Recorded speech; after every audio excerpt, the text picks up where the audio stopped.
Here's the first colours I'm putting on. Warm light colours for the skin tone. I'm using here a mixture between ochre and burnt sienna and white.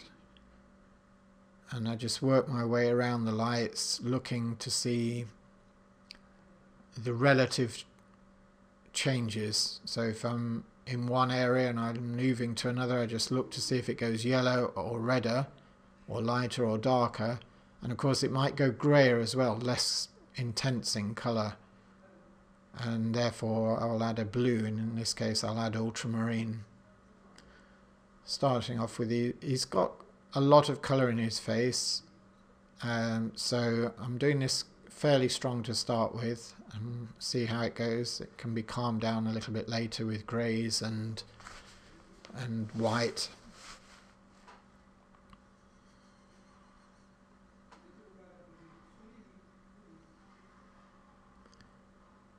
The other colours in my palette are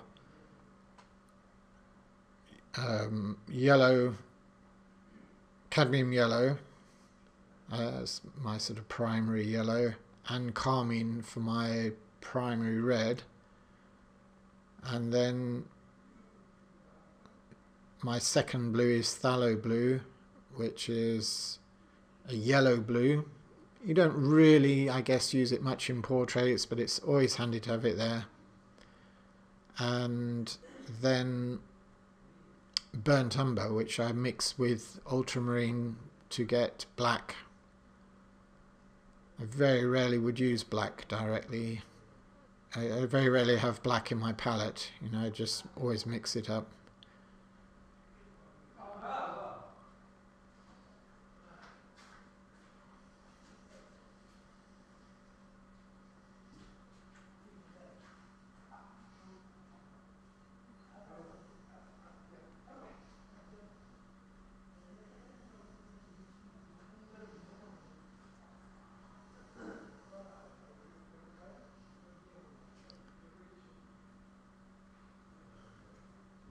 I'm just putting in the darks now.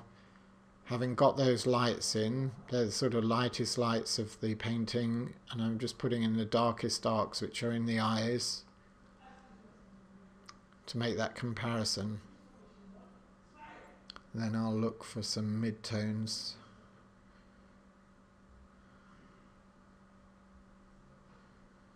So here on the top of his head in the shadow area, just add a little bit more ultramarine into that same mixture, sometimes more ochre, sometimes more burnt sienna, sometimes a little bit of white, and just get these dark tones up on the top of the head in the shadow area.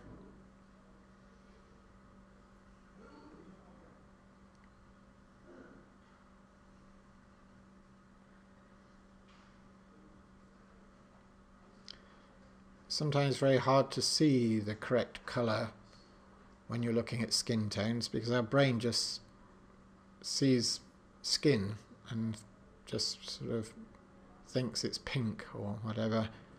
You have to learn to just look for the relative colour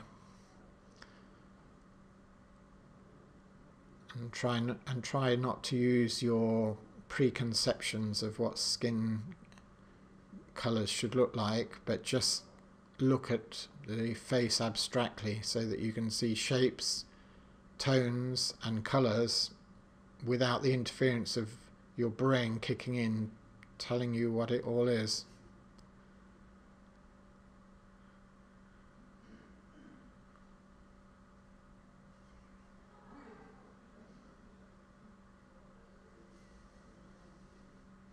These colours look a little bit strong, but as I said, he has got quite a lot of strong colour in his face, so I'll see how it goes.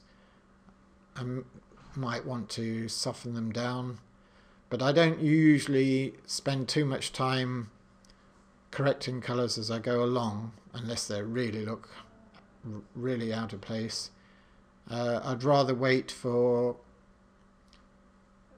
most of the canvas to be covered, if not all of the canvas to be covered, so that I can compare the colours against each other, as opposed to the colour of the canvas, that ground I've put on. Because otherwise what happens is you just start correcting colours and fixing things, and then you go and paint the background and it's all wrong again, and you go around fixing it all again. Then you paint the shirt and it all looks wrong again.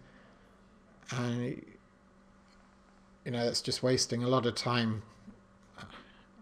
You don't really have time to spare doing this sort of thing. You're going to get frustrated with it, and you just want to try and paint it in a straight off without spending hours correcting and correcting. It's the same with the details. At the moment you can see I'm not putting any detail on, just letting the brush go round, blocking in, working these colours in together. And because if you spend any amount of time working on an area of detail, it's often very tempting to try and get into the eyes and get those fixed and say, okay, now I've got the eyes, it's all going to be okay. But then if you do that, you might find that they don't work with the rest of the painting, and you just end up fighting it for ages, trying to make the eyes work or the rest of the painting work with the painting, with the eyes. So I don't usually go into those sort of details too early. And now I'm putting on the background, and to compare, these are large areas of colours, the background and the shirt, so it's important to get those on while you're still judging what the colour of the whole picture is going to look like. So I throw on this grey-green background, which is a nice complementary colour to the skin tones, and then start working on his white shirt. You don't, of course, put pure white on. The shirt is the colour of the shirt is affected by skin tones underneath and the light and shadows around. So at the moment I've warmed this up with a bit of ochre and burnt sienna, this white, and I've got blue, a little bit of ultramarine in the mix, just so that I can grey it here and there. And of course as I go into the shadow it will be a lot greyer with a bit more ultramarine and burnt sienna, possibly a little bit of ochre in there as well.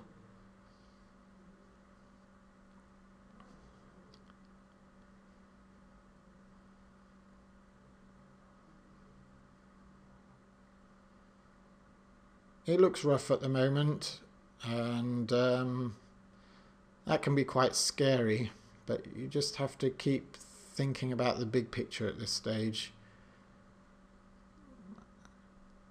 So before, even now, I don't want to go into the eyes yet. It's still too early, and you know, looking at the expression on the face and fixing things, because I can see the whole color range isn't quite working together yet. So I'm putting in these cooler tones on the side of his head.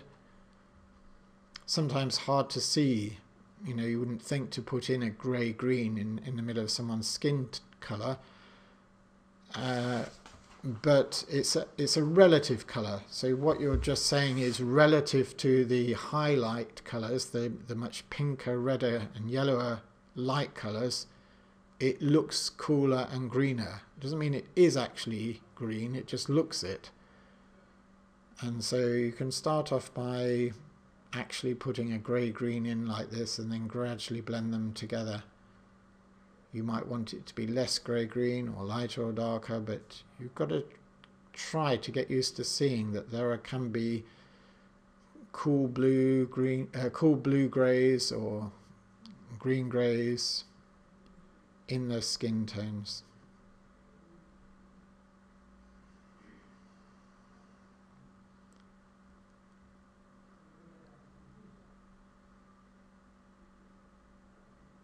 Just putting a little bit of light on the nose there. That's almost the highlight of the face there, that area. And I just want to see what it looks like. I don't always leave highlights to the end of the picture. I want to see what it looks like earlier on, so I can measure other colours and tones against it. It might get changed, but at least I've got it there so I can see it.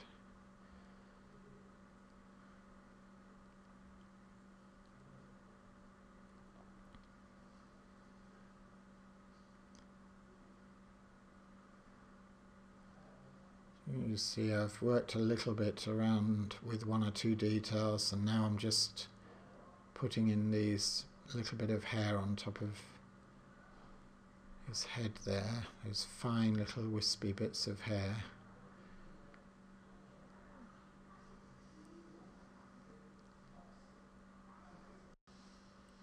It's starting to take shape now. Basically at this point, when you've got this amount of work on the canvas, I usually just keep going around looking at colour relationships, tonal relationships, adding a little bit more detail, sometimes reducing detail. That can be a slow process or a quick process, but you just have to keep at it until you get to where you want to be. And this is the finished picture. And if we just zoom in here, you can see how it looks.